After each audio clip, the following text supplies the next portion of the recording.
Good morning, everyone of students. In last lecture, structure and development of ovary. Then start structure of Graafian follicle. हा एक point आहे structure of Graafian follicle. Graafian follicle बघा याच्या अगोदरच तुम्हाला काय थोडंफार आठवते का बघा. आपण ही जी फिगर आहे तुमच्या समोर जी फिगर आहे हे अशा पद्धतीने आपण ओव्हरीमध्ये दाखवलेली होती. हे असं ओव्हरीचं स्ट्रक्चर आहे. याच्यामध्ये primordial follicle, primary follicle, secondary follicle, tertiary आणि सगळ्यात शेवटी ओव्हरीच्या स्ट्रक्चर मध्ये कॉर्टेक्स रिजन मध्ये development and structure of ovary मध्ये primordial, primary, secondary, tertiary, mature Graafian follicle आणि या मॅच्युअर ग्राफियन फॉलिकलचा इथं आपल्याला अभ्यास करायचा आहे. Mature Graafian follicle for release of ova by the process ओव्युलेशनच्या वेळेला structure of Graafian follicle figure तुमच्या समोर आहे. बघा फिगर मध्ये कोणकोणते पार्ट दाखवलेले आहेत. हे ग्राफियन फॉलिकल आहे. याच्यामध्ये सुरुवातीला सगळ्यात बाहेरचा जो लेयर आहे नाव दिसते का बघा थिक्का एक्सटर्ना. हा ग्राफियन फॉलिकल मध्ये सगळ्यात बाहेरचा जो लेयर दाखवलेला आहे थिक्का एक्सटर्ना. त्यानंतर सेकंड लेयर कॉल्ड थिक्का इंटरना. हा दुसरा लेयर. थिक्का इंटरना नंतर आज ज्या सेल दाखवलेले कॉल्ड मेम्ब्रेन ग्रॅन्युलोसा. ग्रॅन्युलोसा सेल आहे. ह्या ज्या सेल आहेत त्या ग्रॅन्युलोसा सेल आहेत. आणि इथं असणारा हा जो पार्ट आहे ओसाइट, ऍक्च्युअली सेकंडरी ओसाइट. आणि ह्याच्यावरती कोरोना रेडेटा, डिस्कस कॉलिजरस ही स्पेस आहे, एंट्रम. बघा याच्यामध्ये इकडे लक्ष द्यायचं. हा एक पॉइंट समजून घ्यायचा Graafian follicle. Structure of Graafian follicle हे ओव्हरी मध्ये तयार होणारे स्ट्रक्चर आहे. Graafian follicle is at mature ovarian follicle. बघा याचा अर्थ काय, पहिलं कॅरेक्टर काय बघा समजून घ्यायच्यामध्ये. ग्राफियन फॉलिकल म्हणजे काय, ग्राफियन फॉलिकल कशाला म्हटलेलं बघा. ग्राफियन फॉलिकल म्हणजे काय, ओव्हरीमध्ये ज्या पेशी आहेत, ओव्हरीमध्ये ज्या सेल आहेत त्या सेल पैकी परिपक्व झालेली एक पेशी, एक सेल म्हणजेच Graafian follicle. Graafian follicle is at mature ovarian follicle. त्याचा अर्थ समजून घ्यायचा. ग्राफियन फॉलिकल म्हणजे काय, परिपक्व झालेली, मॅच्युअर झालेली, ज्यामध्ये सेकंडरी ओसाइट आहे. मॅच्युअर ओव्हेरियन फॉलिकल म्हणजेच ग्राफियन फॉलिकल. आता या फिगर मध्ये ऍक्च्युअली बघा अत्यंत महत्त्वाचा पॉइंट कोणता आहे. It is an Graafian follicle is an eccentric oocyte और सेकंडरी न्यूक्लियस. इसेंट्रिक का म्हणलेलं या फिगर मध्ये ग्राफियन फॉलिकल मध्ये सेंटरच्या ऐवजी सेंटरच्या एका बाजूला away from the centre distance, centre पासून लांब एका बाजूला ओ साइट आहे, सेकंडरी ओ साइट आहे, सेंटर पासून लांब आहे. It is an eccentric secondary oocyte. Actually हा इसेंट्रिक सेकंडरी ओ साइट आहे. It is surrounded by protective covering called zona pellucida. एक लेयर सेकंडरी ओ साइट वरती जो लेयर आहे या लेयरचं नाव काय, zona pellucida. Eccentric oocyte, eccentric सेंटरच्या बाजूला असणारा म्हणजे मध्यभागी नसणारा एका बाजूला असणारा हा सेकंडरी ओ साइट आहे.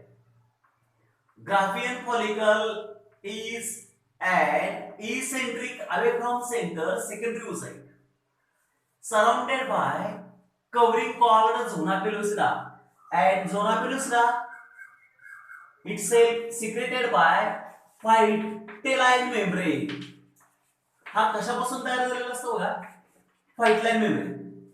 हा जो लेयर आहे zona pellucida secreted by vitelline membrane. Vitelline membrane पासून झोना पेलोसिडा तयार होतो. म्हणजे ऍक्च्युअली बघा इथं सिक्वेन्स कसा लक्षात ठेवायचा, बरोबर मध्यभागी सेकंडरी ओसाइट. ग्राफियन फॉलिकल मध्ये मॅच्युअर झालेल्या फॉलिकल मध्ये सेकंडरी ओसाइट. सुरुवातीला ओव्हरीमध्ये आपण सांगितले इथं प्रायमरी ओसाइट असतो. प्रायमरी ओसाइट आहे आणि याचं रूपांतर सेकंडरी ओसाइट मध्ये होते. सेकंडरी ओसाइट वरती एक लेयर आहे झोना पेलोसिडा. हा कशापासून तयार झालेला आहे, vitelline membrane itself secreted zona pellucida. Then outermost layer of Graafian follicle, outermost fibrous protective covering. सगळ्यात बाहेरचा बघा फिगर मध्ये इकडे लक्ष द्या, हा जो लेयर आहे पूर्णपणे सगळ्यात बाहेरचा outermost protective fibrous tissue layer called thicca externa बनलेला आहे. thicca externa ग्राफियन फॉलिकल मध्ये सगळ्यात बाहेरचा जो लेयर आहे प्रोटेक्टिव्ह इन फंक्शन आहे, या लेयरचं नाव आहे थिक्का एक्स्टर्ना. Inner to theca एक्स्टर्ना. आणि याच्या आत दुसरा लेयर कोणता आहे बघा, हा थिक्का एक्स्टर्ना आहे. इथून इथपर्यंत ग्रहित धरा. इथून खाली थिक्का इंटरना. म्हणजे वरचा जो लेयर आहे थिक्का एक्स्टर्ना, याच्या आत असणारा जो लेयर आहे theca interna. Theca interna is a cellular layer. outermost layer of Graafian follicle, fibrous tissue protective in function called thicca externa. Inner to thicca externa, thicca interna is present. दोन layer बघा इथपर्यंत आपण काय काय सांगितलेलं बघा इकडे लक्ष द्या. Graafian follicle is an mature ovarian follicle first discovered by scientist de Graaf. Ovary मध्ये असणारा हा एक मॅच्युअर झालेला फॉलिकल आहे. या फॉलिकल मध्ये अत्यंत महत्त्वाचा भाग कोणता आहे बघा, इसेंट्रिक सेकंडरी ओसाइट. इसेंट्रिक सेंटरच्या बाहेर secondary oocyte surrounded by zona pellucida, secreted from vitelline membrane पासून तयार झालेला एक लेयर म्हणजे झोना पेलोसिडा. त्यानंतर ग्राफियन फॉलिकल वरती दोन कव्हरिंग आहेत. It is covered by protective fibrous layer called theca externa. Protective in function असणारा theca externa. And inner to theca externa, theca interna is present. Cellular layer theca interna. दोन लेयरची नाव लक्षात ठेवायची. These layers secrete female sex hormone estrogen. या follicular जे layer आहेत, Graafian follicle वरती जे लेयर आहेत, these layers secrete female sex hormone estrogen. Inner to theca इंटरनाच्या आत कोणता भाग असेल बघा, इनर टू थिक्का इंटरना. दोन लेयर झाल्यानंतर सगळ्यात बाहेर थिक्का एक्स्टर्ना, त्यानंतर theca interna. Inner to theca interna follicular cells. Follicular cell म्हणजे ओव्हरीतल्या ज्या पेशी आहेत, ओव्हरीतल्या ज्या पेशी आहेत बघा, इनर टू थिक्का इंटरनाच्या आतमध्ये inner to theca interna follicular cells for membrana granulosa. ह्याच्या सर्व पेशी आहेत. या पेशींना काय म्हणायचं बघा, मेम्ब्रेना ग्रॅन्युलोसा सेल आहेत. Membrana granulosa. Inner to theca interna, inner to theca interna follicular cells. Ovary मध्ये असणाऱ्या ज्या ग्राफियन फॉलिक्युलर सेल आहेत, follicular cell forms membrana granulosa. Actually आता परत काय झालेलं बघा इकडे लक्ष द्या. ह्या ज्या मेम्ब्रेना ग्रॅन्युलोसा आहे त्याच्या बाहेर membrana granulosa is differentiated into, membrana granulosa cells differentiated into discus proligerus and corona radiata. दोन नाव लक्षात ठेवायची. या सेकंडरी ओसाइटच्या बाहेर पहिल्यांदा याच्यामध्ये बघा एक लक्षात ठेवा, व्हाईट लाईन मेम्ब्रेन आहे. व्हाईट लाईन मेम्ब्रेनचं सिक्रेशन होऊन काय तयार झालं, झोना पेलोसिडा. आणि त्यानंतर ह्या मेम्ब्रेना ग्रॅन्युलोसा सेल आहे differentiated into discus proligerus and corona radiata. याच्या बाहेर ज्या सेल आहेत मेम्ब्रेना ग्रॅन्युलोसा पासून डिस्कस प्रॉलिगेरस आणि त्यानंतर कोरोना रेडिएटा हा लेयर तयार. Membrana granulosa differentiated into discus proligerus and corona radiata. त्यानंतर पुढे एक महत्त्वाचा शब्द बघा, क्युम्युलस ओफरस. क्युम्युलस ओफरस इज अ टर्म. हा एक शब्द आहे बघा, एक शब्द लक्षात ठेवा, ही एक टर्म आहे, बोर्ड पुस्तकामध्ये दिलेले आहे एक टर्म. क्युम्युलस ओफरस म्हणजे काय?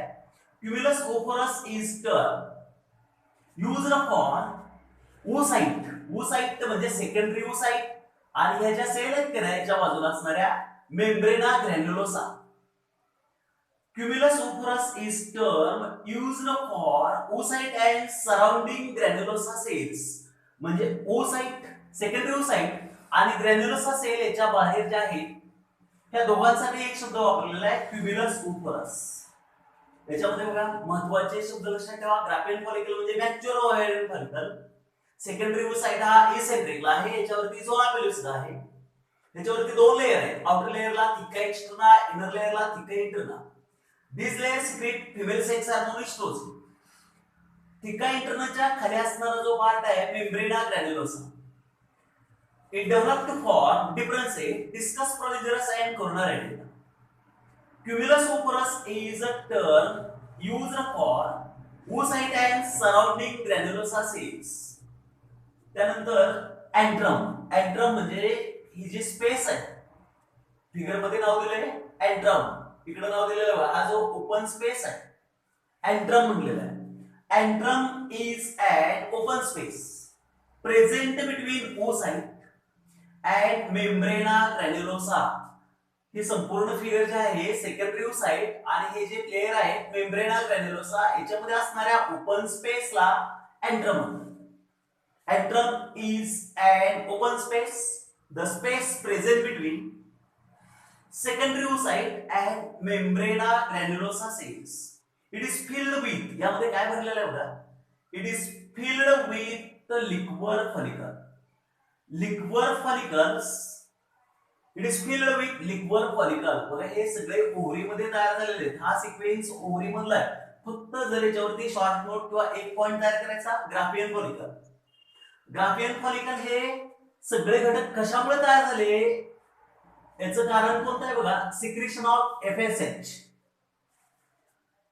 गोनॅडोट्रॉपिक हार्मोन मध्ये फॉलिकल स्टिम्युलेटिंग हार्मोन मुळे हे सगळे फॉलिकल तयार होतात, मॅच्युअर ग्राफियन फॉलिकल. आणि यानंतर काय घडलं जातं, under the influence of LH luteinising hormone मुळे mature graphene follicle and ovule get ruptured to release a secondary oocyte by the process called oogenesis. आणि या प्रोसेसला oogenesis. फक्त इथपर्यंत बघा ग्राफियन फॉलिकलच्या स्ट्रक्चरचा व्यवस्थित अभ्यास करायचा. याच्यामध्ये ग्राफियन फॉलिकल ओव्हरी मध्ये असणारे हे फॉलिकल आहे, बॅग ऑर सायक्लिक स्ट्रक्चर आहे, discovered by de Graaf. Mature ovarian follicle आहे, याच्यामध्ये इसेंट्रिक सेकंडरी oocyte हा सेंट्रलला नसून एका बाजूला आहे. याच्यावरती महत्त्वाचं एक कव्हरिंग आहे, सेकंडरी oocyte वरती झोना पेलुसिडा, हे स्वतः व्हाईट लाईन मेम्ब्रेनने सिक्रेट केले. त्यानंतर ग्राफियन फॉलिकल वरती दोन लेयर, नावावरून सांगता येईल, आउटर मोस्टला थिका एक्स्टर्ना प्रोटेक्टिव्ह आहे आणि थिका इंटर्ना. त्याच्यामध्ये या सेल पासून कोणता हार्मोन तयार होत असेल, इस्ट्रोजन.